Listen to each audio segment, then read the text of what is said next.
түсүн, размерин кичине неме кылып турупчу. Бирок Аллах берген көздү бере албайт. Демек, эненин ичинде эгерде кемчилдиктүү болуп калса, бул дүйнөнүн ичинде ал толуктанбайт. Бул дүйнөнүн ичи эмне десең, бул дүйнөнүн ичи адам баласы адамдык сыпаттарды, касиеттерди топтой турган жай экен. Өлгөнгө чейин топтоп алыш керек экен. Иманды, ихсанды, исламды, таквалыкты, шүгүрдү, сабырды, кечиримдүүлүктү, каниеттүүлүктү, кайраттуулукту, уяттуулукту, бардык сыпаттарды топтой турган жай бул дүйнөнүн ичи. Эгерде бул дүйнөдө кайсы сыпатыңыз толук болбой калса, ахиретке барганда ал толук болбойт экен. Кандай эле эненин ичинде мүчө, дене мүчөсү толук болбой калса, бул дүйнөнүн ичинде толук болбогондой, бул дүйнөнүн ичинде эгерде адам баласына керектүү, түбөлүктүү керектүү жакшы сыпаттарды Алла Таалам чачып койгон, берип койгон, ошону толуктаган жокпу? Тиякта толуктанбайт дейт. Ахиреттин ичи кандай десе, ал жак адам баласынын напси каалоосун толуктай турган жай. Эненин ичи дене мүчөнү толуктай турган жай. Бул дүйнөнүн ичи жакшы сыпаттарды толуктай турган жай. Ал эми ахирет бейиштин ичи адам баласы напси кумарын толуктай турган, түбөлүк жыргата турган жай. Адашып албашыбыз керек да, алмаштырыпчы. Ошон үчүн адам баласына кайсы сыпаттар керек? Алла Таала өзүнүн китеби Кур'ан-ы Каримде айтып койду. Аны пайгамбарыбыз Мухаммад алейхиссалам келип, үйрөтүп, бардыгын көрсөтүп койду. Көзгө кандай сыпат керек, кулакка кандай сыпат керек, тилге кандай сыпат керек, жүрөккө кандай сыпат керек, алкымга кандай керек, колго кандай, бутка кандай керек. Ушулардын бардыгын айтып койду. Адамдын түп тамырында караңгылык бар. Жарыктыкты өзүңүз алып келишиңиз керек. Адамдын түбүндө жахилдик, надандык, сабатсыздык бар. Илимди өзүңүз алып келишиңиз керек. Адамдын түп тамыры сараңдык, сахават деп коет, берешен, батырлык, берешендүүлүктү. Аны сиз өзүңүз алып келишиңиз керек. Түбүндө адам баласында ушундай. Аны ал жөндө-жөн келип калбайт ал. Мээнет менен келет дейт. Ошон үчүн мынакей ахиретте дагы турганда биз бири-бирибизге керек болобуз. Бири-бирибизге муктаж болобуз. Бири-бирибиздин колдогондо бу дүйнөдө кандай керексиң? Будан эселеп тиякта бири-бирине керексиң дейт да. Ошол бири-бирине керек болгондо колдоо көрсөткөндүн аты шафаат. Шафаат кылуу. Ортого түшүп, маселесин чечип берүү. Ушунун аты шафаат деп коет. Ортого түшүп, бирөө нерсе проблема болуп калды, ортого түшүп атпайбызбы? Айтып атпайбызбы? Телефон чалып атабыз, элдештирип атабыз, маселесин чечип бере, буну берип кой деп атабыз, тигини алып кой деп атабыз, буну кечирип кой деп атабыз. Буну курсагын тойгозуп кой деп атабыз, буга кийим алып берип кой деп атабыз, буну жеткиришип кой деп атабыз, мынаны көтөрүшүп кой деп атабыз. Булардын баардыгынын аты шафаат, заступничество. Шафаат кылуу дейт. Өткөнкү темабызда ошол эле пайгамбарлар, периштелер, сыддык, улама, шухада, салихин, ушулардын шафааттары. Эртеги кыямат күнү булардын шафааты болот. Биздин пайгамбарыбыз шафаат кылат, бардык пайгамбарлар шафаат кылат. Периштелер, Жабраил периште шафаат кылат. Сыддыкин, олия, улама, алымдар, шейиттер, салихин, иманды, түз туура жүргөндөр, ушулардын баардыгы шафаат кылат. Хадисте келет.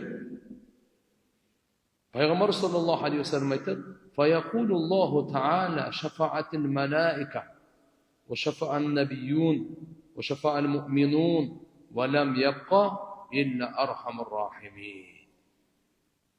متفق عليه حديث Bukhari Muslim dediğim. Peygamber sallallahu aleyhi ve sellem aytadi, hadisi kudusi ekan, Allah aytadi, perişteler şefaat kıladi deydi. Maşallah, periştelerden de koldosu bolot ekan da. Bir nerseni жақсы түшүнүп алышыбыз керек. Шапаат кимге Allah уруксат берсе, ошол гана кыла алат. Экинчиден, капырга шапаат жок. Бүт азыркы шапаат кылуучулардын шапааты капырларга, иманы жок барып калган кишиге пайдасы тийбейт. Куранда Алла айтып койгон: "Фама танфаухум шафаату шафиин." Ал капырларга шапаат кылуучулардын шапааты пайдасы тийбейт деген. Кимге пайдасы тиет экен? Ким иман менен барды, бирок күнөөкөр. Вот ошолорго шапааттын пайдасы тиет. Периштелер шапаат кылат деди, жана пайгамбарлар шапаат кылат, жана имандуулар шапаат кылат. Барды шапаат кылып бүтүп, Архамар Рахимин, райым кылуучулардын райым кылуучусу Алла гана калат дейт. Акыры Алла Таала өзү шапаат кылат. Ибн Мажада риваят келет, Осман ибн Аффан радıyallahu anhu одан пайгамбарыбыз саллаллаху алейхи ва саллям айтат: "Яшфау йаумал киямати саласат." Осман радıyallahu anhu пайгамбарыбыз саллаллаху алейхи ва саллямдын күйөө баласы. Пайгамбарыбыз мындай деген дейт: "Кыямат күнү 3 түрлүү адам шапаат кылат экен." Кыямат күнү. Ал-анбия, биринчи пайгамбарлар шапаат кылат. Баягы силерге айтканда, "Кул лиллахи шафаату жамиа", айткын ey Muhammed sallallahu aleyhi ve sellem, шапааттын баары Аллага таандык. Алланык. Алланын уруксатсыз эч ким шапаат кыла албайт. Уруксат берет, шапаат кылат. Ошондо биринчи уруксат пайгамбарларга берилет экен да. Allah Taala şuna düşündük, en birinci peygamberler ruhsat verirken, peygamberler şefaat kılar ekan. İkincisi, summal ulema. İkincisi, alimler şefaat kılar ekan. Sebep alimler peygamberlerden muraskorları. Al-enbiya. Den keyin ele al-ulema. Peygamberimiz aytkan, al-ulema varasatul enbiya. Peygamberlerden muraskorları bu. Пайгамбарлар динар, дирхам мураска таштаган эмес. Алар илим таштаган. Ким илимди алган болсо, толук үлүшүн бу дүйнөдөгү ала турган долясын, насибин, үлүшүн, өзүнө керек эки дүйнөдөгү бакытын алды деп эсептелет. Болгону да толук алды деген. Фаман ахадаху ахзан вафиран. Толук, жөнөкөй эмес. Демек, суммас шухада, андан кийин шейиттер шапаат кылат экен. Шейиттер. Өткөнкү сабактарда айтканбыз, бул үммөткө Алла Таалам шейиттердин санын өтө көп берген. Башка мурункулардын пайгамбарлардан мынча эмес. Бирок эң улуу чыныгы Dünyanın da ahiretin hükmündeki şehit деп kimde aytat? Kim Allah'ın yolunda, Allah Teala'nın sözü büyük bolsun dep canın kurbanlık çalgan, andan keyin dünya paydasını faydalanbagan. Oşo oydan ötüp ketкен. То есть darılanıp, su içip, kursağın toygozup, anan ölügen emес да. Maydanda oşo oydan göz jumganda, mınаны aytат. Oşolorgo. Üstünkü elemday kural жарактын кийимдерине чечпесе, кийими чечпейт, аларды жуунтуп, усул алып, кепиндеп, жок, андай эмес. Ошо ойдан коет, жаназаны окуйт. Башка мазхабтагылар болсо, субханалла, аларга жаназа деле окулбайт. Себеп дегенде жаназа эмне үчүн окуйт? Шапаат кылып ушун күнөөсүн кечирсин. Анын күнөөсү жок болсо эмнесин сурайсың дейт да. Шейиттин биринчи тамчы Birinci kanın birinci tamçısı menен бардык күнөөлөр кечирилет. Biz Hanafi mazhabda okuyuz, aytабыз. Tuğra günösü geçirildi, bırak buğa daraja gerek de oşon üчүн okuyup atабыз. Peygamber sallallahu aleyhi ve sellem şehitlerin daraja eminlerin janazalaарын okugan. Uhud şehitlerin жөнөкөй эмес болгондо да Ухуд шейиттеринде 70 шейит болгон. Ошолордун эң мыктысы Sayyidu Şuhada Hamza. Peygamber sallallahu aleyhi ve sellem'in avası. Peygamber sallallahu aleyhi ve sellem'in avası. Bunların ardına Peygamberimiz janaza okudu. Demek peygamberlerden keyin şehitlerden murda alımlar şefaat kılады eкен. Demek 3 gün 3 öğün aytıp koydu. Peygamberler şefaat kılады eкен. Alımlar şefaat kılады eкен. Andan keyin şehitler şefaat kılады. Kitaplarda gelir. Alımlardın kaleminin sıyası şehittin kanın eko tarazaga tartılganda alımlardın kaleminin sıyası basıp etedi. Salmağa. Emne sebepten dese tigi şehit ушундай даража берилет деп ал каяктан берилет десең алымдар китебин окуп анан билген. Ошоңан кийин Алла Таала ошо даража берди. Ошончо экинчи орунда ал-улама, үчүнчүсүндө аш-шухада шейиттер. Абу Умама радıyallahu anhu дан риваят бар. Пайгамбар саллаллаху алейхи ва саллям айтат: "Ла ядхуланнал джанната би шафаати раджулин ليس بنبي مثل الحيين الربيعة ومضر." فقال رجل: "يا رسول الله وما ربيعة من مضر؟" فقال صلى الله عليه وسلم: "إنما أقول ما أقول." قال في الترغيب رواه أحمد بإسناد جيد. Abu Umama деген сахаба бар, радıyallahu anhu. Бұл айтады, Пайғамбар саллаллаху алейхи ва салламда мындай деп айтқан ұқам. Бейішке bir kişinin şafaati менен Пайғамбар емес, екі чоң урунун кишилеринде адам бейішке кирип кетет дейді. Екі адам емес, екі чоң уру. Алар кайсы мисалы екі чоң айыл деп Пайғамбар айтады. Хайяйн ал кайсы? Рабиа деген жана Мудар деген. Экөө тең арабтарда өтө чоң уру да. Ошол уруудан канча адам болсо, бир адамдын шафааты болгондо да бул пайгамбар эмес, бул чазырчы. Ошол шафааты менен ошончонун баары бейишке кирип кетет деп айтат. Анан ошо киши сурап калды. О Алланын элчиси, "Вама Рабиату мин Мудар?" Рабиа деген уру Музардан эмеспи дейт. Мудар деген чоң уру, андан кичинекей урусу, ошондон эмеспи деди эле пайгамбарыбыз айтты. "Иннама aqulu ma uqawwalu." Мага айтылган нерсени айтам да. Демек Алла Таала пайгамбарыбыз Мухаммад алейхиссалам мындай деп айт деди, ошону айтты болду. Кичине бир уру экинчинин уруна кире, мага кызыктырбайт деген сөз да. Эмне деп айткан болсо ошонго кабарын берип атам. Карачы. Пайгамбарыбыз саллаллаху алейхи ва саллям өзүнүн напсисинин тарабынан бир да сөз сүйлөгөн эмес. Бардык сөз вахиден келген. "Вама янтиqu анил хава ин хуа илля вахи юха." Алла Таала Куранда айткан, Мухаммад саллаллаху алейхи ва саллям өзүнүн напсисинен бир сөз сүйлөгөн эмес. Эмнени сүйлөсө вахиден сүйлөгөн. Ошон үчүн айтылат хадистагы вахи. Вахи деген кудайлыкка бар. Бирок Куран менен хадистин айырмасын алымдар ушинтип жөнүп коет. Экөө тең эле вахи, экөө тең кудайлыкка бар. Се пайгамбарыбыз Алла Таала мындай айтып атат. Өзүнүн напсинен сүйлөбөйт, вахиден гана сүйлөйт деп атат.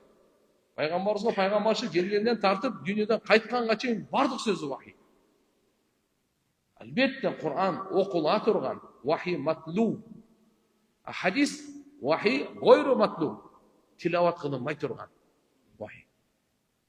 Куранда окуйбуз, намазда окуй турган тилават кылынат кайсы? Ал Куран. Хадис тилават кылынат. Ну кандай болгон чакта пайгамбар саллаллаху алейхи ва саллям неден айтып кетти. Abu Umama radıyallahu anh namına keriyor. Eski çıkıyor. Abu Umama radıyallahu anhu bir hadis rivayet kılgan eken. Peygamber sallallahu aleyhi ve sellem'den. Şeyhül İslam Monana Muhammed Zekeriya rahmetullahi aleyh kaçan umraga barganda şu bir umranı şu Abu Umama'ga arnap koydu eкен. Sebep bu kişiden şunday dua ümmetke jetken deydi. Peygamber sallallahu aleyhi ve sellem'nin duası ümmetke jetkirgen eken. Al keremetli dua. Allahümme inna nes'aluka min khayri ma sa'alaka minhu abduka ve nebiyyuka Muhammed sallallahu aleyhi ve sellem ve na'udu bika min şerri ma sta'ada minhu abduka ve nebiyyuka Muhammed sallallahu aleyhi ve sellem ve entel musta'an ve aleykel belag ve la havle ve la kuvvete illa billah. Şunçalık ümmetke Allah Teala Abu Umama razıyallahu anhu жақшылық kıldırıp Peygamberimizden şu duanı alıp verip koydu bizge deydi. Kanday dua deysiz? Ya Allah, biz senden Peygamberimiz Muhammed Aleyhisselam kança жақшылық surasa, oşonun barın surayız. Peygamberimiz 23 yılında Allah Teala'dan kança жақшылық suradı.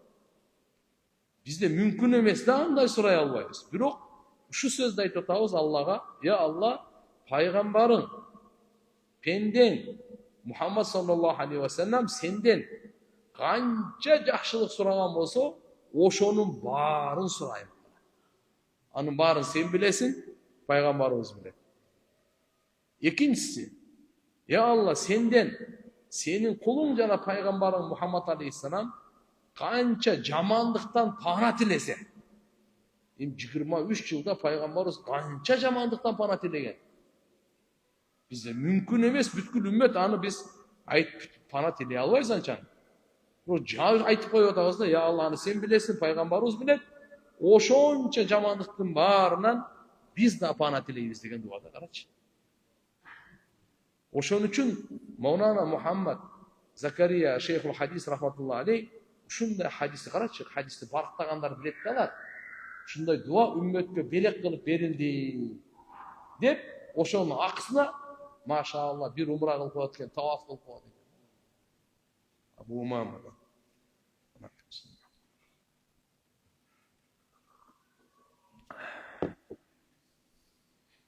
Rivayetlerden gelip azırkı bir kişi Peygamberimizden soragan Osman ibn Affan radıyallahu anh'ın özü olçu.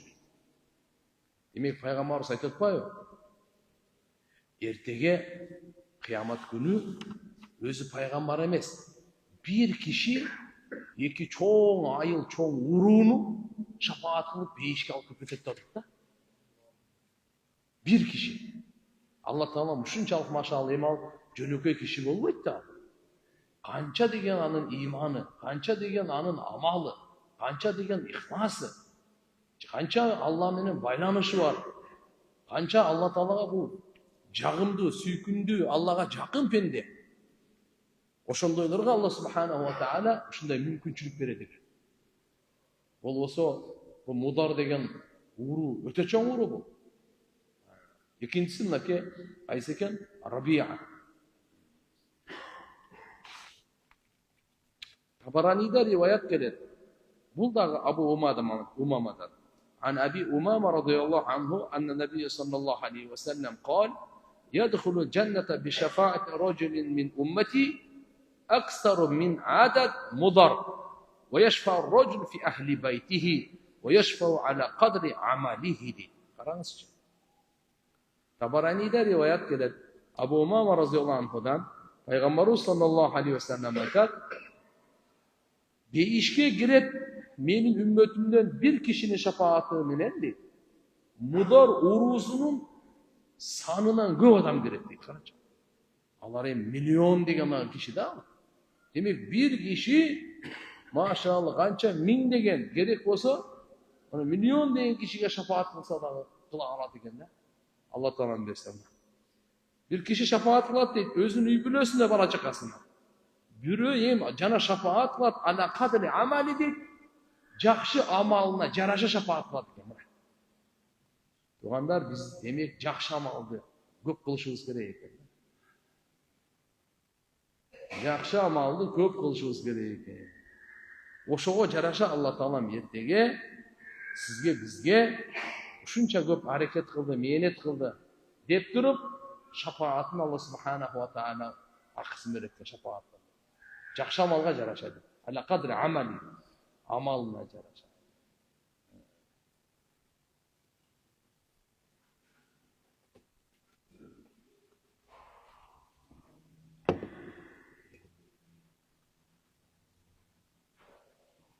Ибадат пенде Аллага муктаж да. Дайыма муктаж. Муктаждыгына жараша ибадат кылыш керек дейт. Адам баласы муктаждыгына жараша ибадат кылыш керек. Эми мындай караңыздар. Биз Алла Таалага муктажбызбы, же муктаж эмеспизби? Муктажбыз. Дем алганда, дем чыгарганда, уктаганда, көз ачып турганда, тамак ичкенде, кирген, көз ирмемде муктажбыз. Алла Таалага биздин муктаждыгыбыз азбы же көппү? Көппү же өтө көппү? Өтө көппү же вообще көппү? Вообще көп. Вообще көппү же чексизби? Чексиз. Демек чексиз ибадат кылыш керек. Ошого жараша дейт. Бирок Алла Таала ушунун ибадаттыгын алхамдулилlah бу дүйнөдө дагы амалыңызды, жакшы амалыңызды берекесин Алла Таалам сөз кайтарат. Ахиретте болсо мынандай улуу мартаба, даражаларга менен Алла Таалам кайтарат. Имам Термизи рахматуллах алейх келтирген хадисте Абу Саид Худри радиаллаху анхудан пайгамбар саллаллаху алейхи ва саллям айтат: «Инна мин уммати ма яшфау лил-фиам, ай лил-джамаат вал кабаир».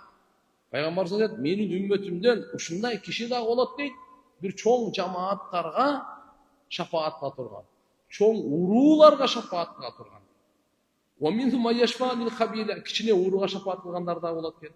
Ва минхум ма яшфау лил-усба, арасынан бир 10го жетпеген, кээ-бирлер 30га жетпеген, ушунча адамга шафаат кылгандар болот экен. Ва минхум ма яшфау лир-раджул, үммөтүнүн арасынан кээ-бири бир адамга шафаат кылат экен. Карачы, хатта ядхулул жанна, бейишке киргенге чейин. Ва раваху имам Ахмад, ушундай хадисти имам Термизи дагы, имам Ахмад да риваят кылган. Имам Термизи рахматуллах алейх жана Ибн Мажа экотен риваят келтирген. Хазрат Али разияллаху анхудан. Пайгамбар саллаллаху алейхи ва саллям айткан: "Ман қара'ал Qur'ана фастадхараху, ай ажада хифдаху, фа ахалла халалаху ва харрама харамаху, адхалаху Аллаху джанна ва шаффа'аху фи 10 мин ахли байтихи, қад ваджабат лаху нар." Мана керемет. Термизиде, Ибн Мажада Хазрат Али разияллаху анхудан риваят келет. Пайгамбар саллаллаху алейхи ва саллям айтты: "Ким Кур'ан окуса, жана Кур'ан окугандан кийин аны жаттаганды бекемдесе, мыкты кылса, кийин адалын адалдай билип жашаса, адалдай карманып, Кур'анда эмнени адал деген болсо, арам дегенден арам деп, андан сактанып жашаса, жараткан Алла Субханаху ва Таала биринчи сыйдыгы аны бейишке киргизет. Экинчиси, Алла Таала үй бүлөсүнөн үй бүлө бала чакасынан дозок важип болуп калгандардан 10 кишини шапаат кылып бейишке алып кеткен акысын берет. Dozok vacip болгон дейт. Dozok kimге vacip болот? Чоң күнөө кылгандарга. Кичинекей күнөө кылгандарга эмес. Чоң күнөө кылгандарга dozok vacip болуп калган. Айтып атат: "Код ваджабат лахун нар", ошол шапаат кылып аткан 10 киши 10 тең dozok vacip болуп калган. Балдары, кыздары, үй бүлөсү. неберели, чеберелери, ага, карындашы, иниси, эжеси дегенде. Демек, Куранды окуп, аны жаттап, ошо менен эле тим болбостон, адалын адалдай билип туруп жашаш керек. Арманып, арамын арамдай билип, сактанып. Мынал жерсе эки нерсе бар. Демек, бул жерде Куран окуп коюу эле жетиштүү эмес экен. Куран окугандан кийин, яни ошону жаттаганды бекемдеш керек экен. Эки иш болду.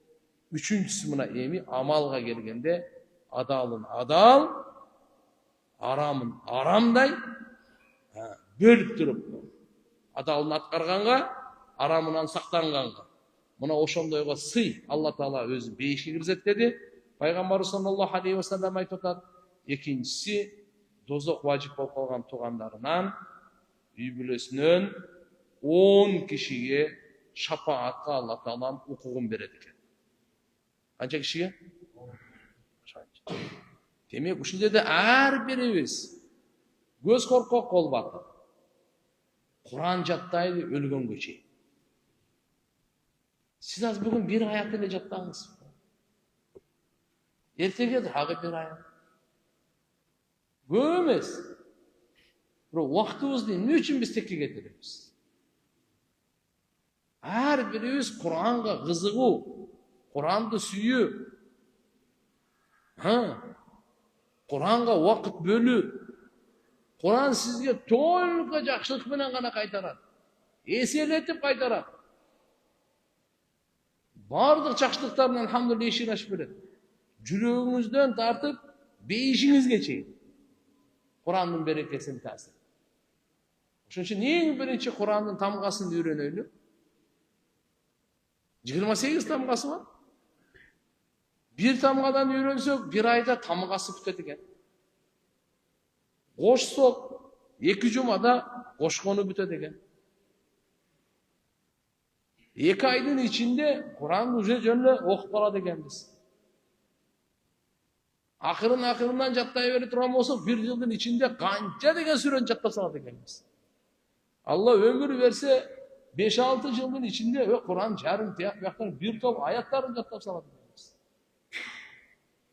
Курандай керек. Ошон үчүн бирок пайгамбарыбыз бир жерде катуу жерде айтып койгон жери дагы бар да, туугандар. Кимдин жүрөгүндө Курандын сүрөлөрү болбосо, аяттары болбосо, о талкаланган, эч ким жашабаган таладагы үйгө окшош деп койгон. Адам киргенден коркот. Бузулган үйгө окшош деп. İçinde eşteki çok biraz öyle.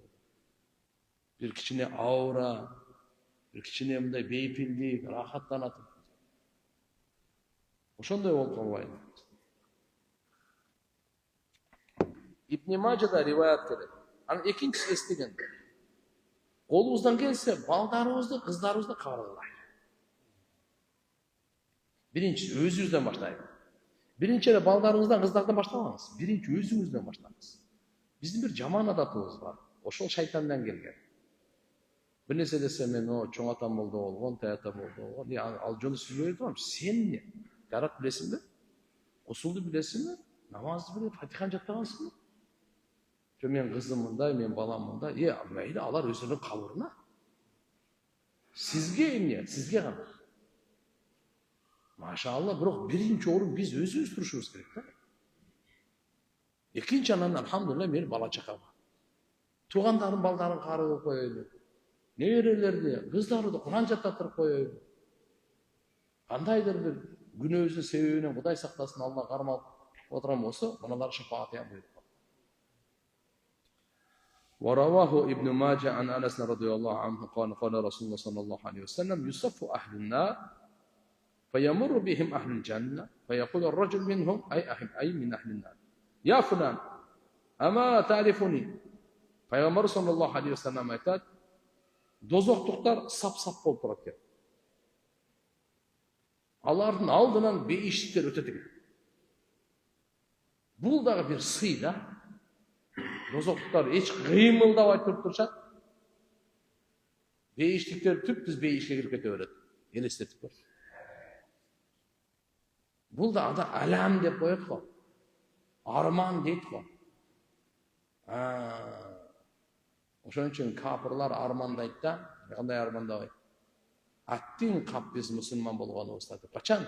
Булар бейишке кирип кетип атканда. Ар бир аларга сый көрсөтүлгөн сайын капырлар жүрөгүнөн армандайт. Мусулман болуп калганыбызда гана, мусулман болуп калганыбызда гана. Каяктан? Ошондой өтө чоң арман күн келет. А мына жердеги саптар, дозоктуктар деген бай күнөкөр мусулмандар дозокко түшө турган. Ошолор турат, бейиштикке өтүп барат. Өтүп баратканда бирөө-бирөөнү таанып калат экен, бай дозоктук тиги бейиштиктен бирөөнү таанып калат экен. Паланча, мени тааныдыңызбы? Десе, ким элең деп. Мен сизге суу бербедим беле дейт. Суу бербедим беле дейт. Мен сизге дараттын суусун даярдап бербедим беле деген жери бар экен. Ошондо баягы ыймандуу бейишке кирип аткан киши ошол дозоктуктардын катарында сапта турган кишиге шапаат кылып алып кетет бейишке дейт. Ошон үчүн туугандар, машаалла, жакшылык кылып кое бериш керек экен. Бул сөзсүз кайтат. Bir жерде болсо, бир жерде бул дүйнөдө кайтпаса, тияктан сөз кайтат. Көз шашырган учур келип калат. Мына хадис аягына чейин окуп берейин. Я фулан, ама та'рифуни. Паланча, мени таанып атасыңбы? Аналлади сакайтук шорбат. Мен сага суу бербедим беле дейт, карачы. Демек азыр бул жерде эмне? Суу берген канча акчаң кетет сага? Эч акча кетпейт. Ана агып аткан эле судан эле берет. Анан дейт, ва кала ба'дум кебир айтат экен. Аналлади вахабту лака вадуан. Яни ма'анил вуду. Мен сизге бербедим беле, даратка суу ырастап бербедим беле монда. Кебирлер бар, машалла, бизде мына жерде азында ачмай, айылдарда болсо кумганда. Ошолорго келет дагычы, сулар толтур коюп коет. Мына көчөдө любой мечит, тааныйсыңбы, тааныбайсыңбы, суулар машалла толтуруп, башын оозун жаап коет, сону толтуруп. Кышында эртерээк келет, жылымылык сууларды ырастап берет. А мына эртең бул хадис бул. Мына амалыңыз текке кетпейт. Суу ырастаганыңыз, колго суу куйганыңыз, суу бергениңиз, булар текке кетпейт эч качан. Ихлас эле калыс Алла үчүн кылган болсоңуз, буюрса bunun берекеси бул дүйнөдө, ахиретте мынандай соопторго, даражаларга себеп. Кийин фаяшфау лаху ай заликал муъмину салих, файюдхилуху Аллаху жанна. Кийин ошол салих бая мусулман пенде бейиштик өтүп баратпады. Ушул шапаатка деген дагы Алла аны бейишке киргизет дейт. Кала фил миркат. Мулла Али Кали рахматуллахи алейх Миркат деген китебинде мындай деп айткан экен. Ва ала хадал кияс мин луqmatin ва хирqatin ау нав'i i'anatin ау джинси атиятин ولو بشق تمرة أو كلمة طيبة فإن الغريق يتعلق بكل حشيش. الله أكبر. Mına жерде айтып атпайбы хадисте эмне деп атат? Мен сага суу бербедим беле? Даратка суу ырастап бербедим беле? Паланча мени тааныбай атасыңбы? Деп жалдырай калганда, тиги өтүп бараткан бейиштик буга шапаат кылып Алла киргизип атат, Ушу сууга эле байланыштуу эмес дейт. Бир нанга дагы байланыштуу дейт. Бир сындырым нан берип койсоң, ошону айтасың дейт. Ушуга кыяс кылып, же болбосо бир чүпүрөк берип койду. Насармы? Же болбосо бир кийим, кандайдыр бир пайдалана турган нерсе берди. Нао ианатин бир жардам берип койдуң, кой чүт эле. Машинесин түрчүп койдуң, бакынкесин оңдоп койдуң. Bir nesesini alıp verip koydun, götürüşüp koydun. Tekke kalmaydı mınanın bardığı. O cinsi atiye, bir belek verip koydun. İşte bir atır verip koydun, bir ruçka verip koydun. Bir kağız verip koydun yazganga. Velev bir şıkkı tamratin, jartı kurma verdin. Jartı, polni kurma emez, toluk emez. Kurmanın dağı sınığı, finiktin sınığı. Bir şıkkı tamratin diye. же бир жакшы сөз айтып койдуң дейт. Калиматун тоййиба. Карачы. Эмне үчүн десе? Фа иннал гариq yata'allaq bi kulli hashish. Адам чөгүп бараткандачы, өзүн сактап калыш үчүн любой чөптү кармайт экен да. Чөп менен эчтеке болбойт да. Ал жыгачты кармап же болсо бир темир себер эмес, чөгүп бараткан киши эмнени кармайт экен? Çöptü olsa hep sakta falan. Ölüp kalmayın deyip mi? Даже ошол да пайдасы тиет деген сөздүн кыскасы мына жактан биз ихсандын эшигин ачайык. Жакшылыктардын эшигин ачайык. Бунусун кылып кете беребиз. Уткурбайсыз, только утасыз. Автоматически жүрөгүңүзгө нур келет. Алла үчүн любой жакшылыкты кылыңыз, автоматически жүрөгүңүзгө нур келет. Бул кичинекей нерсе эмес, пайгамбар ушуга чейин айткан. Жалпы мусулмандарга да айткан, Айша энебизге хассаттан өзгөчө айткан. Не деген? Иттакуннар валау бишикки тамратин. Дозоктон өзүңөрдү куткарып алгыла. Bir kurmanın sınığınçalıktı, sadaka verip olsun. Oşonça dağı Allah için bir kurmanın sındığı, bir almanın, bir kartoşkanın dağı bağısı var. Mümkün tek adamdın, ya başka adamlar baylara bağlaşı mümkün. Bu ne dedi? Çok. Allah innallaha şakirun alim. Şakir degen manisi ne? Allah Teala şakir, şükür kılıcı. Anday değil. Innallaha şakirun kadırdan. Kadırdan degeni pendenin kılgan jakşı amalın kadırlayt Allah Teala. İnsan kadırlabay koyuşu mümkün. Senin jakşılığını unutup kalat, bilbeye kalat, bağlabay koyut. Bирок Allah anday emes. Allah subhanahu wa ta'ala senin her bir jakşılığını kadırlayt. Her bir jakşılığını bağlayt. Oşon için Allah için jakşılık kılıveriniz, bu jakşılığınızın kadırı barkı Allah'ın aldına saklar. Uçur gelet Allah kaytarıp beret koydu. El hayr yecurru hayran. Jakşılık, jakşılıkты tartar. Jamanlık, jamanlıkты tartar. Bir jakşılıktın arkasından jakşılıkların eşikleri açılar. Bir jamanlıktın arkasından jamanlıklardan eşikleri açılar. Bilip koyunuz bunu. Biröөнү jaman gümön kıldınız mı? Gıybatın eşiği açılады hazırчы. Gıybatın eşiğinden keyin tuhmattın eşiği açılады. Tuhmattın eşiğinden keyin düşmanlıktın eşiği açılады. Göralbastlıktın eşiği açılады. Tekeberliktin, hakaratın eşiği açılады. Bir jamanlıktın arkasından jamanlıkların eşiği açılıp kete. Bir jakşılıktın arkasından jakşılıkların eşiği açılıp kete. Ошон үчүн пайгамбарыбыз айтты азыркысында. Өзүңөрдү дозоктун отунан куткарып калгыла. Иттакуннар валау бишикки тамрати. Bir kurmanın sınığınçalık olsa dagы, Allah'ın razıçılığı içinde niyet kılıp koydu. Ana ne aytıdı?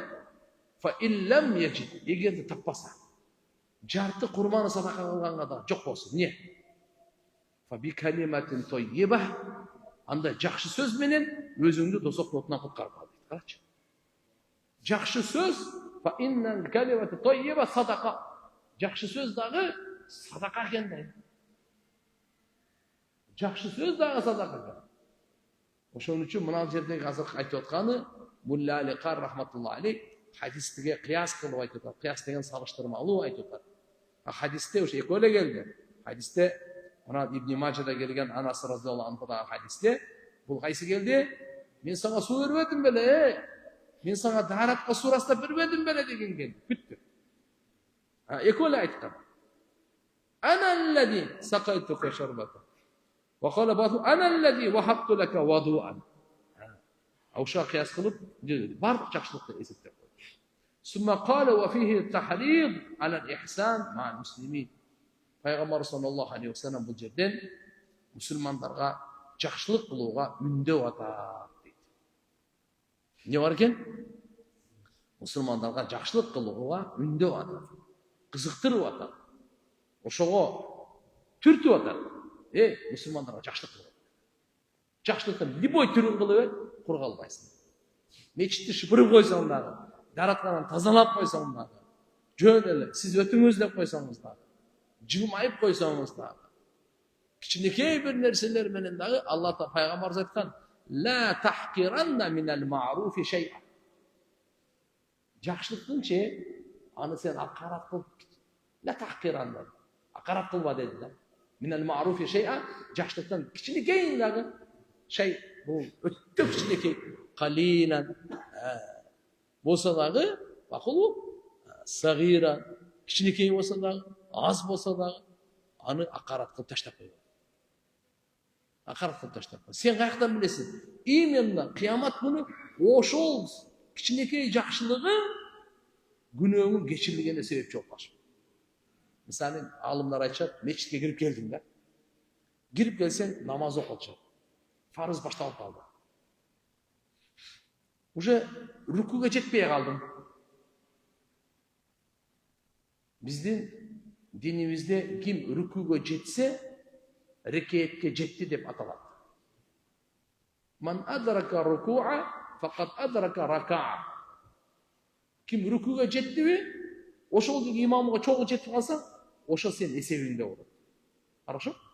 Эгер рукудан туруп кетсе, сен успет эткен жоксуң. Болду.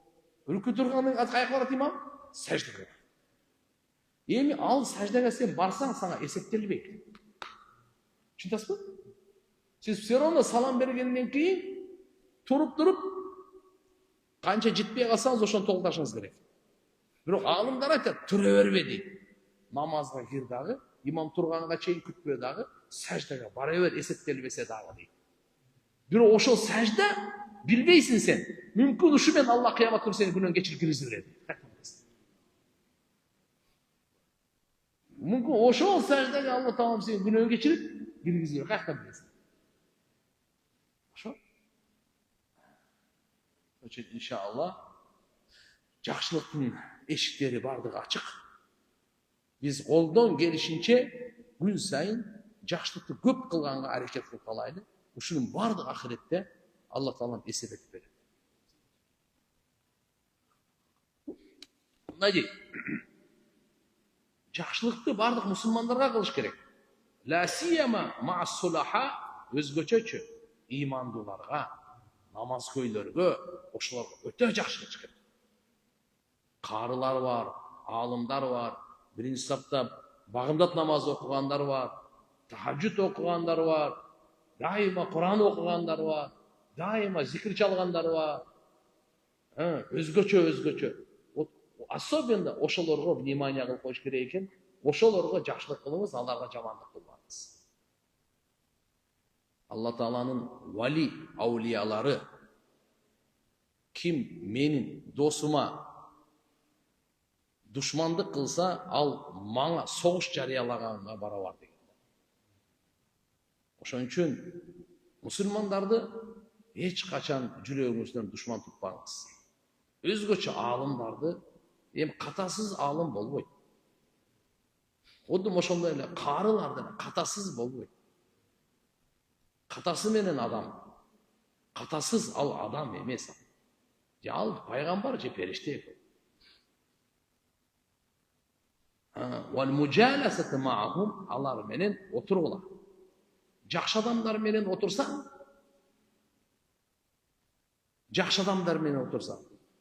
хотя бы жамандыгынан сакталасың. Минимум. Жакшылыгына сөз пайдаласың. Алымдар айтып койгон, атыр дүкөнүнө кирсең, атыр себенбесең дагы кичине пайда жыттап алып чыгасың. Илимдүүлөр менен отурсаң, сөзсүз бир пайда алып чыгасың. Бузукулар менен отурсаң, кузнец болот го, темир усталар болот го, отко так. Анын ошо чогу сизге тийбесе дагы, түтүнү сөзсүз тиет да. Жыттанып чыгасың да. Ошо алымдарыбыз жөнөкөй айткан эмес. Ошон үчүн сөзсүз сохбатты караш керек. Досторуң ким, чөйрөң ким, ушулар аркылуу Шайтандап кетпейбизби? Имам Ахмад ибн Хамбал рахимахулла 50 жыл ибадат кылдым дейт. Канча дейт да? Абаттулла 50 сана. 50 жыл ибадат кылдым дейт. Бирок 3 нерсени таштамайынча мен ибадаттын даамын тартпадым дейт. Биринчиси адамдын көңүлүн таштамайынча акыйкат сөздү айта албадым дейт. Адамдын разычылыгын карай берсең, акыйкатты айта албайсың. Адамдын разычылыгын, адамдын көңүлүн карап жүрө берсең, сен акыйкатты айта албайсың. Адамдын разычылыгын, көңүлүн мен таштадым, ошондо акыйкатты айтканга кудуретим жетти. Экинчиси, бузук чөйрөнү таштагандан кийин анан ыймандуу жакшы чөйрөнү таптым дейт. Үчүнчүсү, дүнүйөнүн рахатын таштагандан кийин анан ахиреттин рахатын таптым. 50 жыл ибадат кылдым дейт. Үчөөнү таштамайынча, үчөөнү тапкан эмесмин дейт. Ошон үчүн турганда карап туруп аягында жаман чөйрөнү ташташ керек. Ва мухаббатухум, имандууларды, сулахаларды жакшы көрүш керек. Фа инна мухаббатахум зина фид дуnya ва нур фил уқба. Карап тур. Аларды жакшы көрүү бу дүйнөдөгү кооздук, ахиретте болсо нур дейт. Мына жерде ачык айтып коюш керек дейт. Баягы وقد أوضح في المرقات مرقاتта ачык баяндап койгон аннал мурад би ахлин нар хуна хум усатул муъминин, момундардын күнөөкөрлөрү. Сапта тургандар бар эле го тозоктун. Ошо момундар күнөөкөрлөр, капырлар эмес алар. Fa innahum yusaffuna hatta yamurra bihim ahlul janna min al-ulama al-akhyar was-sulaha al-abrar. Алар сап-сап болуп турушат, анан бейиштиктер алардын алдынан өзгөчө жакшы алымдар, мыкты алымдар, салих жакшы иштеп жаннан өтөт. Демек кийин айткан ва такуна hay'atul usat ala hay'atil masakin as-sa'ilin fi tarikh al-aghniya fi hadha. Мына дүйнөдө тилемчилер, байлар өтүп кетсе акча сурап атпайбы? Эртеге күнөөкөрлөр бечара болуп, бейишке кирип аткандардан жардамчылык сурап калат, тилемчи болуп калат.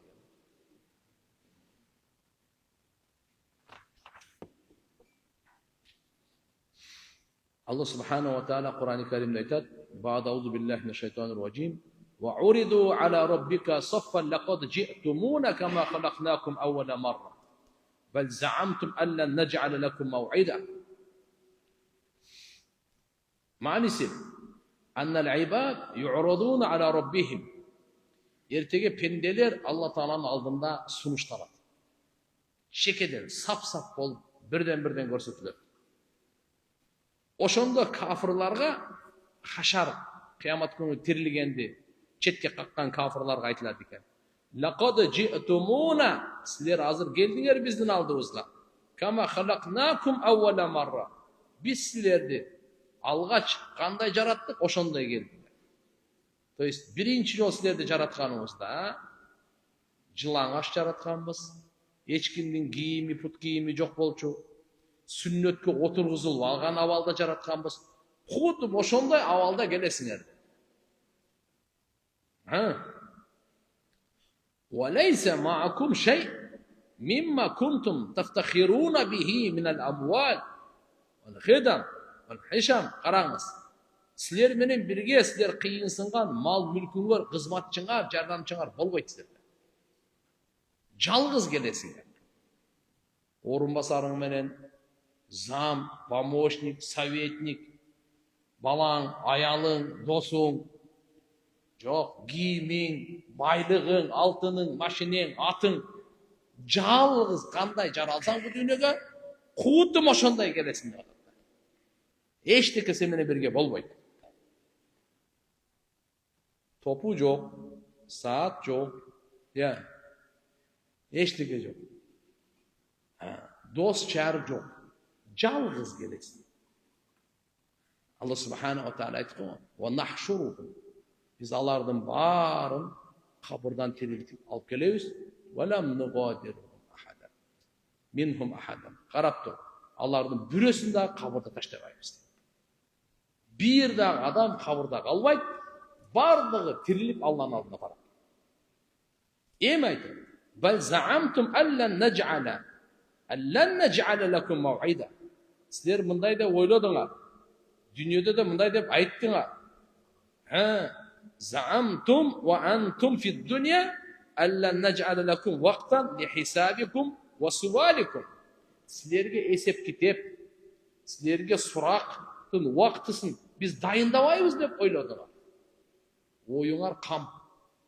Оюңардан адаштыңар.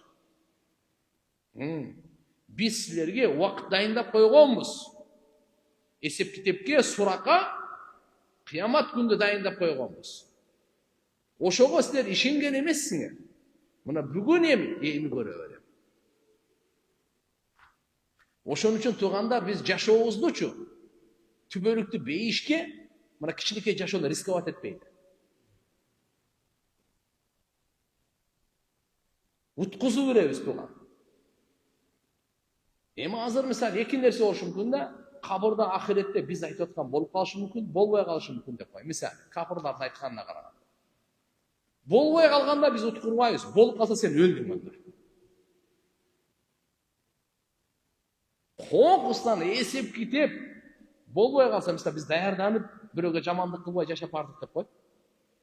Болбой калды деп кой, ошо кафир азыр айтып атканда. Биз эч нерсе уткурган жокпуз.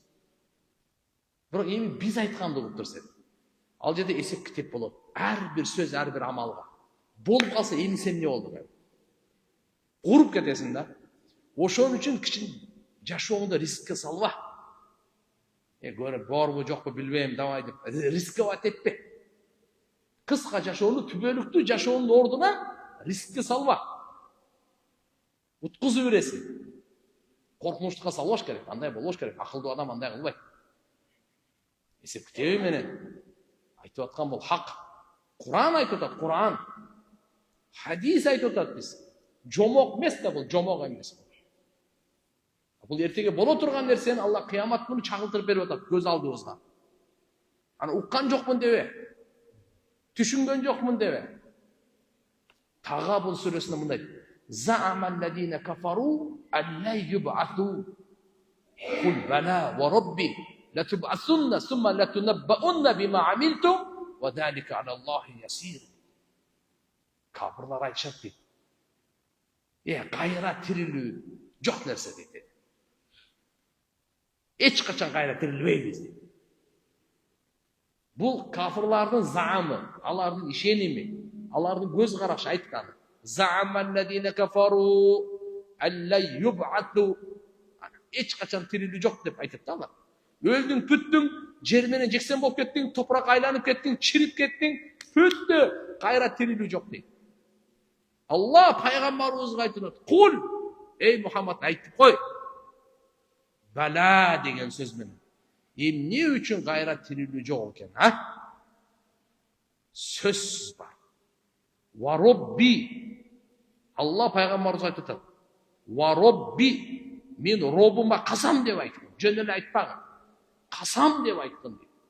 Робума касам ичип айтат. Робума ант ичип айтат.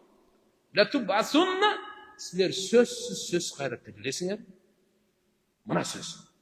Пайгамбарыбызга Алла Таала касам менен айттырып атат. Айтып кой, силер сөзсүз кайра тирилесиңер дейт. Карачы. Мына мусулмандын ишеними. Мына акыйкат. Мына чыт. Мына Кур'ан. Латубасунна сумма латунаббаунна бима амилтум. Тирилгенден кийин ошо менен бүтпөйт иш. Кийин эмнени амал кылдыңар бул дүйнөдө? Ошонун бардыгын кабардар болосуңар. Силерге кабары берилет дейт. Эмне амал кылдың? Бишкекте, көлдө, асманда, сууда, түндө, күндүзү, көчөдө, базарда, эч ким жокто. Жамаат менен жүргөндө, акчалуу болгондо, акчасыз болуп калганда. Эмне амал кылдың жаштыгыңда? Карып калганда эмне амал кылдың? Бунун бардыгынан жаздыртып туруп, сонун сага китеп кылып, видеосу менен кайра кайтарып берет. Өзің көріп аласың өзің. Латубасунна сумма латунаббаунна бима амилтум деген сөзге қара. Вадалика алаллахи ясир. Сіз ойлап алыңыз, бұл Аллаға қиын депші. Бұл Аллаға оңай. Ушу мен мектепте жүргенім барын Алла жазып қойды. Университетте жүргенімді ушу bir өмір меники. Az Кыргызстанда 7 миллион, бүткүл ааламда 8 миллиард. Ошонун бардыгы шипуха.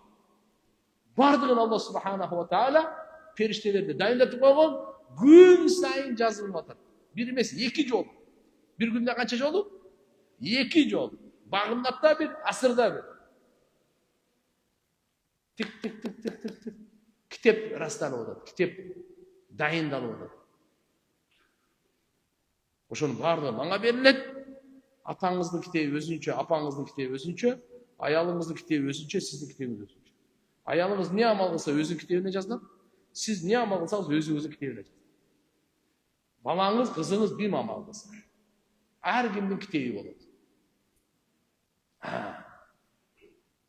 Ошол китепке үлгү Куран китеп.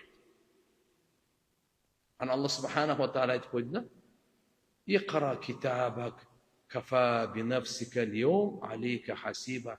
Китебиңди оку, бүгүн сага каршы эсепке китебиң жетиштүү. Жетиштүү. Би нафсика ал-йом алейка сага каршы. Хисап, эсептөөдө китебиң сага жетиштүү. Китеп эртеги кыямат күнү Алла субханаху ва таала берет. Алла таалам баарыбыз китебибизди оң жагыбыздан берсин. Амин. فأما من أوتي كتابه بيمينه فيقول هاؤم اقرءوا كتابيه إني ظننت أني ملاق حسابيه وهو في عيشة راضية في جنة عالية قطوفها دانية كلوا واشربوا هنيئا بما أسلفتم في الأيام الخالية. Allah Kur'an'da bardığın çeşmeleri berip koygan. Kimnin kitebi oң жағынан берилсе, ал сүйүнгөнүнөн өзүнө батпай, жақындарына айтат экен: окугула менин китебимди" деп аларга айтат экен. Оң жагынан берилди да, канча зикир, канча истигфар, канча садака, канча таква, канча Кур'ан, канча дуа, канча кайрымдуулук, канча деген эмне деген амалдарды кылып толтуруп койгон да. Ошондон берилет экен, сүйүнөт. Ана айтат экен: "Ушу китеп берилет деп мен точно ишенгенмин" дейт. "Инни дананту анни мулақин хисабия." Ушул эсеп китебиме жолугума конкретно мен ишенет. Вообще күмөнүм жок. Алла субханаху ва таала кирбей ишке, рахаттап, жырга, мөмөлөрүн деп. Алла субханаху. Ва амма ман утия китабаху бишимали. Кимге сол жагына китеби берилип калсачы? Шимал деп сол жакта айтат. Бишимали. Фаякулу я лайтани лам ута китабия. Ой аттың, китебим мага берилбей эле калгандачы дейт. Вана мадри ма хисабия. Мен билбеймин, эмне эсеп китебим болот эми. Магна анни малия. Байлыгым мага пайда берген жок. Ханака анни султания. Бийлигим бар, жок болуп кетти дейт. Алла анан ошондой бузуку бу дүйнөдө күнөө менен толтурган китепти худуху фагуллуху суммал жахима соллуху. Алла буйрук берет периштелерге. Кармагыла дагы жынжырга орап туруп тосоктун ортосуна таштап салды. Бул баардык Кур'ан. Бизде Кур'анга иманыбыз бар. Кур'анга иманыбыз бар. Биз жөөттөргө окшоп ну'мину би ба'д ва накфуру би ба'д. Кейбирине иман келтиребиз, кейбирине иман келтирбейбиз деген биз еврей жөөт эмеспиз биз. Алар Таураттын кейбирине иман келтирип, кейбирине иман келтирбей, Алланын китебин тамашалашып. Биз Кудайдын бардык китебине иман келтирип, башынан аягына чейин иман келтиребиз. Хак дейбиз муну бардык. Ошон үчүн турганда алдыбызда өтө чоң нерсе турат. Мунаны Алла субханаху ва таала айтып койду.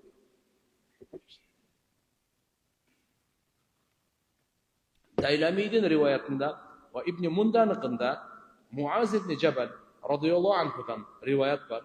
Enne Nebiye sallallahu aleyhi ve alihi ve sellem قال إن الله تعالى ينادي يوم القيامة يا عبادي إني أنا الله لا إله إلا أنا الرحمن الرحيم وأحكم الحاكمين وأسرع الحاسبين احضروا حجتكم ويسروا جوابكم فإنكم مسؤولون محاسبون ويقول سبحانه وتعالى يا ملائكتي أقيموا عبادي صفوفا على أطراف أنامل أقدامهم للحساب. Ne degan so'zlar ya? Muaz ibn Jabal radhiyallohu anhu aytadi, Payg'ambar sollallohu alayhi vasallam aytdi, Alloh taolo qiyomat kuni jar soladi ekan. Nida qiladi ekan, jar soladi ekan Alloh taolo. Ne deb? Ya ibadi, o mening pendalarim. Analloh, men Allohman. La ilaha illa ana, mendan boshqa siymonga loyiqli zot yo'q. Arhamur rohimin, rahim qiluvchilarning rahim qiluvchisi. Va ahkamul hakimin, hukmdorlardan hukm beruvchisi. Danishmanlarning eng danishman. Va asraul hasibin, esep kitobni eng tez oluvchi. Uhduru hujjatakum. Sizlar emi dalilinglarni olib kelinglar. Jana javoblaringlarni bergilar. Sebep deganda sizlar hozir, demek javoblarga tayyor degan gap. Sebep deganda sizlar hozir so'ralasizlar, eseptelesinglar. Fa innakum mas'ulun muhasabun. Hozir so'ralasizlar, jana eseptelesiz. Sizlardan esep alırlar, esep alırlar. Vaqifuhum fa innahum mas'ulun. Allah Teala feriştelerine aytadi, to'xtat Allah. Allah haqiqat var da de. Allah so'ralish kerak hozir. Vaqifuhum. To'xtatdilar dedi. Innahum mas'ulun, Allah so'ralish kerak dedi. Qarachi. Va lanas'alanna al-mursalin. Allah Teala adamlar bu yoqda tursin, payg'ambarlardan da so'rag'alamiz dedi. Sizlar dinni жеткирдиңер deb so'rag'aldilar. Ümmetinden so'roq bo'ladi. O'sha payg'ambarlar dinni olib kelganda qanday qabul aldinglar degan so'roq bo'ladi. O'shaning uchun payg'ambarlarni olib kelgan, payg'ambarimiz Muhammad alayhissalom olib kelgan islom dinini qanday qabul aldingiz degan manga so'roq bo'ladi, sizga da so'roq. O'sha so'roqqa siz javob bering, men javob bereyim. Payg'ambarimizning dinini qanday qabul aldingiz? Maşallah, suyunch bilan, quvonch bilan, baxtlilik bilan payg'ambarimizning dinini oldik-ku, payg'ambarimizning dininden yashaydi. Özünüz qalaganda emas, payg'ambarimiz ko'rsatdi. Ana ekan. Anda kimdikin Allah Teala periştelerine aytadi. O perişteler pendelerinde sap-sapqa turg'izg'ala. Allohu akbar ala atrafi anamil aqdamihim li hisabi. Manjalarni put barga puttun. Puttu manjalarini eseplep turg'izib soladi. Emi buna jerde Allah subhanahu wa ta'ala tüzdü. Bir dağı döng bolboy, çukur bolboy, tep deniz tüpsüz bol. Bardık adam zapta şol yerden Allah Ta'ala tiriltip, ana sapqa turguzip, esip kitip kalatan. Qala Allah Ta'ala, yevma idin tu'raduna la takhfa minkum khafiya. Ertege kıyamet günü pendeleri siler, bağırgar Allah'ın aldında. Sunuştalasınlar. Bir dağı Allah'ın aldında jaşırmalı. Sizlerden bir da hiç kim jaşırmalı. İbn Abi Dunya özünün isnadı menen rivayet keltiret Umar ibn Hattab radhiyallahu anhudan. Bu kişi aytgan: "Hasibu anfusakum qabla an tuhasabu wa zinu anfusakum qabla an tuzanu fa innahu akhaffa alaykum fil hisab. Gadan an tuhasibu anfusakum al-yawm wa tazayyanu lil 'ard al-akbar." Yevma idin tu'raduna la takhfa minkum khafiya. Umar ibn Hattab radhiyallohu anh jönökö kişi olgan emas. Beyişten xushxabarlangan. Payg'ambar sallallohu alayhi vasallam aytgan, Umar fil janna.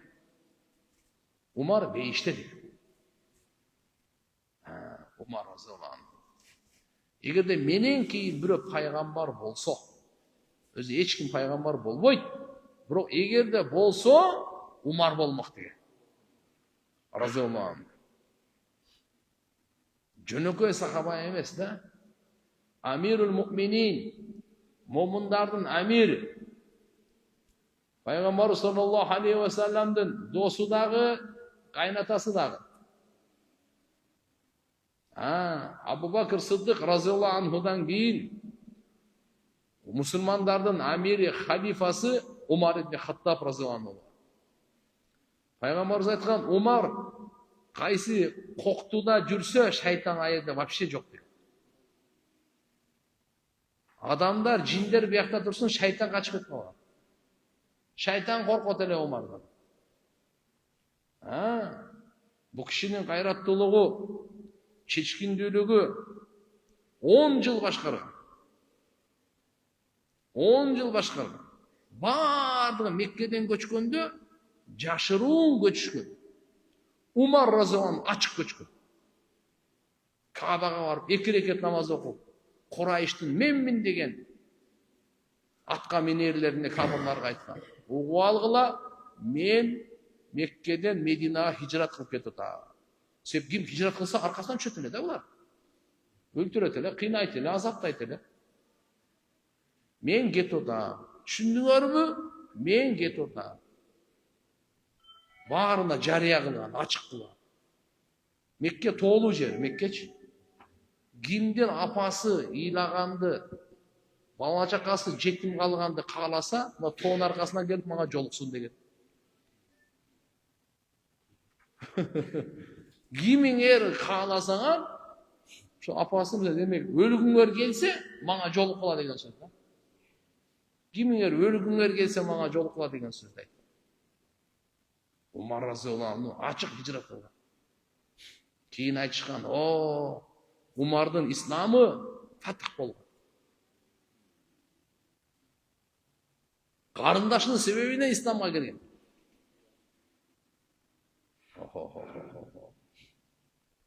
Узун окуя, Умар разияллаху анху айтып атат: "Хасибу анфусакум кабла ан тухасабу." Силер эртеге кыямат күнү эсепке алынардан мурда өзүңөрдү бүгүн эсептегиле дейт.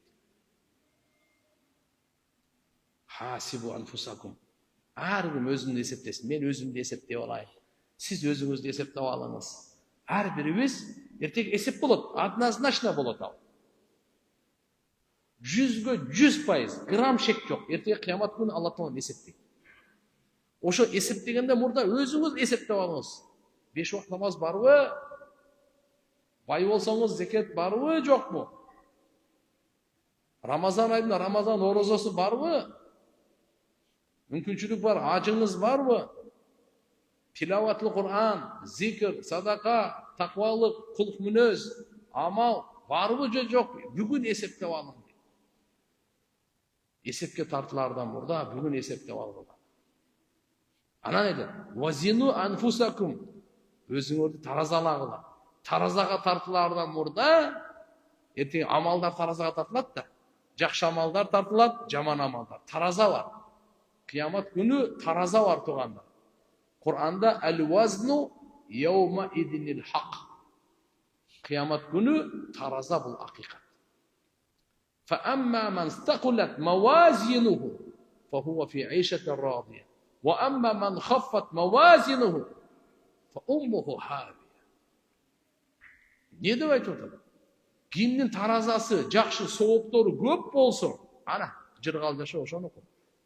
Кимдики күнөөсү көп боло турган болсо, ой. Аны шору курусун. Бара турган жери хавия, жөнөкөй жер эмес. Нарул хамия, кайнаган отко түшөт деген ат. Ошон үчүн туугандар, таразада пайгамбарыбыз тахажжудда күн сайын айтат. Не деп айтат эле? Ал-вазну хак. Таразага тартылуу акыйкат. Күн сайын айтат.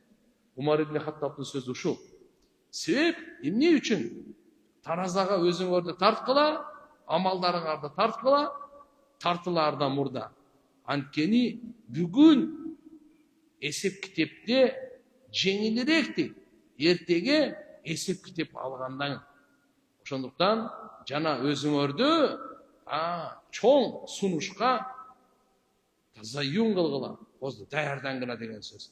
Яума идин ту'радуна ла тахфа минкум хафия деп айтып. Акболду.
اللهم رب هذه الدعوة وسيلة وفضيلة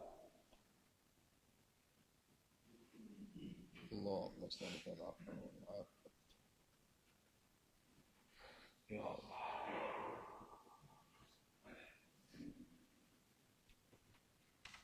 Assalamu alaikum ustad. Wa alaikum assalam. Menin bir sorum var ele.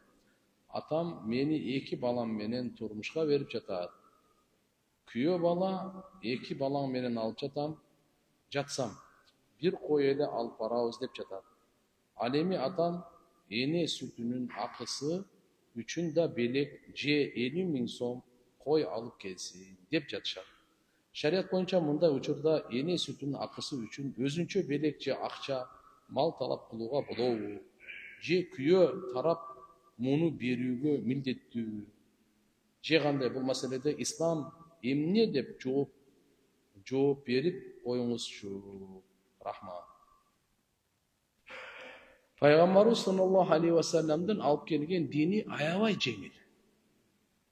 Эң кембагал адам дагы үйлөнүп жашай алат, байлар дагы үйлөнүп жашай алат. Эч кандай койпой, сойбой деле койсо, ал эч кандай шарт эмес. Никеге тиешеси жок. Никеге эмне тиешеси бар? Макулдук, күбө болсун, махр. Махр канча? 10 дирхам. Ханафи мазхабта 10 дирхам бүгүн 3000 сом керек. Кой сою ал сүннөт. Аулиму валау бишат. Пайгамбарыбыз айткан, валима, той өткөрүп койгула, үйлөнүү той өткөрүп койгула, бир кой союп болсун. Эгер бир койго сойгонго мүмкүнчүлүк жокпу? Проблема жок. Биздин динибиз жасалмай эмес. Ва ма ана минал мутакаллифин. Пайгамбарыбыз мутакаллиф эмес. Мутакаллиф түшүнөсүзбү? Жасалмай эмес. Как она есть? Мүмкүнчүлүк барбы? Мейли. Мүмкүнчүлүк жок, эчтеке эмес. Бирок эгерде бирөө махр бергенге күчү жок болсо, ага үйлөнгөнгө уруксат эмес. Азыркында учурда сизге мисалы, бу бир кой менен алып кетти. Махрды канча берет? 3000ден жогору болсун, мейли. Проблема жок. Эгерде мына даже бир кой алып барабыз деп, буга макулдап эле коюш керек. Ушунун себебинен эме болуп калбасын. Тем более 2 балаңар бар экен, турмушка чыгып атасың. Иншалла негизги бааны, басымдуулукту акчага койбош керек. Ана көрк алхамдулилlah иманга койсун, уяттуулукка койсун, ошол үйлөнүп аткан жигит багалабы, камсыздай алабы, өлүп калбай турган деңгээлде. Ооба, все. Калганы иман, амал болсо бүттүк.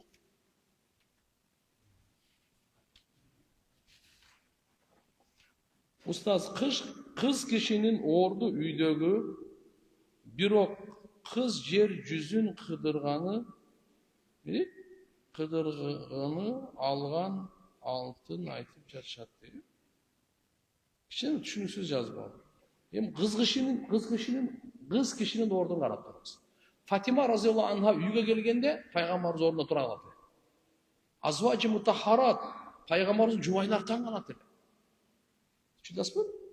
Пайгамбар саллаллаху алейхи ва салламдын аялдары таң калат.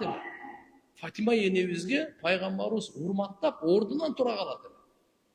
Пешенесинен өтө кызым кел деп отургузат. Кыз кишинин орду өтө чоң бизде. Пайгамбар саллаллаху алейхи ва саллам кыздарга өзгөчө мамиле кылат. Эркектерге айтып койгон, силер Алланын аманаты менен буларды никеңерге адал кылып алдыңар. Кыямат күнү Алланын аманатынан коркуңар. Пайгамбар саллаллаху алейхи ва саллам кыз кишинин орду. Анан экинчи надада сурооңузду мен түшүнбөдүм, эмне деп жазасыз, кандай деп. Жер кыдырабы, жүз кыдырабы? Жер жүзүн кыдыргыла. Жер жүзүн кыдыргыла дегени ал аял кишилерге тиешеси деле жок аны. Аял кишиге вакарна фи буютикунна деген бар. Үйдүн ичинде отурула деген адам. Үйдө канчалык отурса, ошончолук береке. Үйдүн дагы намаз окуганда аялдын эң мыкты намазы каякта? Мечитте эмес, үйүндө. Үйүндө эмес, комнатасында эмес, дагы кичинекей бөлмөсүндө. Канчалык болсо мына. Сыртка чыгып чачыраган сайын проблемалар, фитналар көрөт. Фитналардын эшиги жабылбайт. Аз карасаңыз, кайсы жерде кандай. А так, мисалы, бизде гендерское равенство деген понятие бар, аз түшүнүп бардыңыздар. Тең укуктуу, эркек менен аял тең укуктуу, бардыгына мындай кылыш керек деп. Туган, динибизде чын-чынына карасаңыз, аялдардын укугу эркектерге караганда көп. Тең эмес, көп. Ислам диндей, укук бергендей, бир да дин бере алган эмес. Бере албайт да. Түшүнүктүү? Ошон үчүн. Бирок албетте кайсы орунда берилет? Кордуктабы, уятсыздыктабы, рекламадабы, ага жол жок. Сый, урматтабы, проблема жок. Ошол жерде берилет. Кайненем көп жактарга жөнөтпөйт. Күйөөмөн сурап кете берсем болобу? Же сөзсүз кайненемен уруксат керекпи? Жок, кайненеден уруксат кереги жок. Күйөөдөн уруксат керек бар. Башка күйөөгө тийгенден кийин бир гана күйөөдөн уруксат алат. Башка эч кимден уруксат алганга бул милдеттүү эмес. Күйөөсүнөн уруксат алганга милдеттүү. Бүгүн эле эрте менен эле суроо түштү. Атын айтпай эле коеюн. Эрте менен саат 7:30 дагы суроо жазган. Күйөө баласы айткан экен мындай деп. Кайната кайненеси менин уруксатымсыз кызыңарды зиярат кыла албайсыңар. Анан кайнатасы айтыптыр күйөө балага. Анда адамгерчилик каякта калат? Сенен уруксат сурап анан кызымды зиярат кыламын. Ошого дамыла биздин шарият эмне дейт деп мага SMS жазып, эме кылып өттү, жаласа болду. Кандай дейт? Шында эле ошондойбу дейт, что күйөөсү эгерде уруксат бербесе, кыздын ата-энесине менин аялыма зиярат кыла албайсыңар десе, кыла албайбы? Же ошондо сиз уруксат сураш керек? Андай эмес, ал просто туура эмес түшүнүп алган болушу мүмкүн. Өзү бизде ата-энеси Bir haftada bir жолу eç kандай уруксатысыз var ziyaret kılады. Bir haftada, bir hafta деген жери var. Başka ata-eneden başka tuğanlarına barganга сөзсүз bunu уруксаты керек. Түшүндүңүздөрбү? Ата-энесине зияратка, ата-энеси буга зияратка ага тыюу салганга акысы жок. А бирок кээ бир жерде айылда да шаарда жакын болуп калат дагы. Постоянно ата-энесине бара берет, ата-энеси келе берет, а о туура эмес ал. Ошончо шариаттагы машалла мына жагын адилеттүү жагын карап койгон биздин мазхабта bir жума деп айтылат. А башкаларына мен албетте уруксат берилет. Даже нафил ороза кармайын десе ибадат, нафил намаз окуйм десе ибадат. Ошондо дагы күйөөсүнө уруксат керек. Карачы канчалык.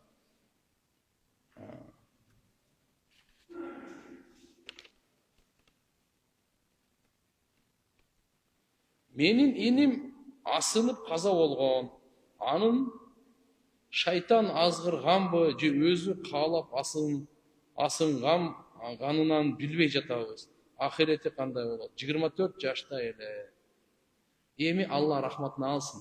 Өзүн өмүрүн кыйган өтө чоң. Ал сыйкыр мененби, шайтан менен не бала кылса дагы аны мен билбейбиз.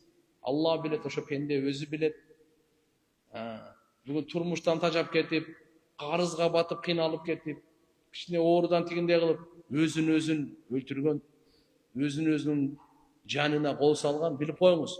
Өтө чоң күнөө. Өтө чоң күнөө. Даже кээ бир имамдарлар, аалымдар айткан, жаназасы окулбайт.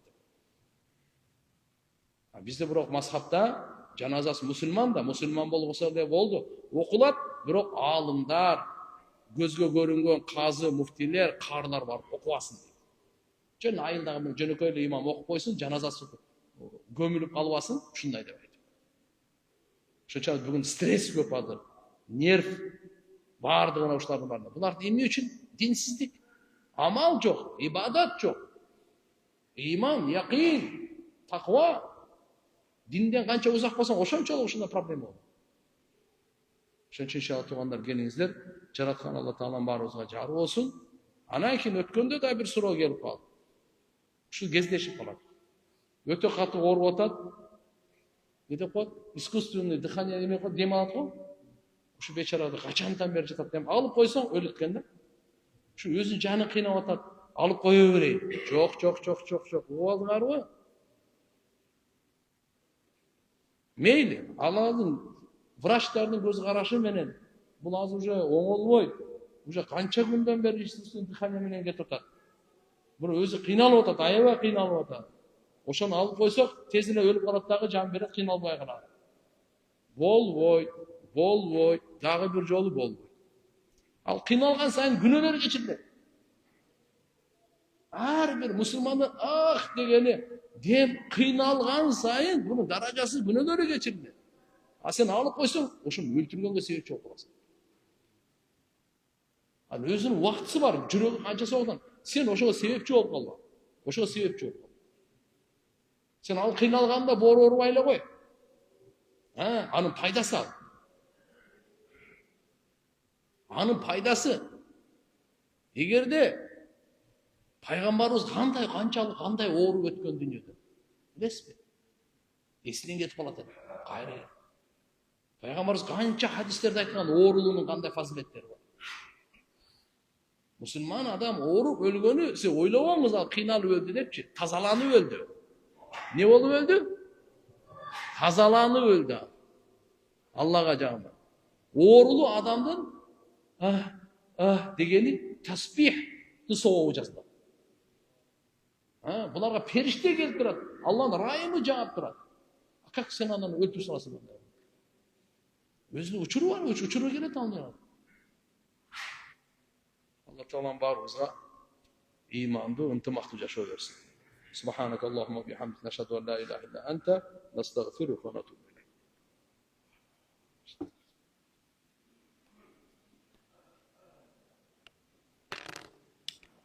Jazakumullah khair. Nasıl oldu?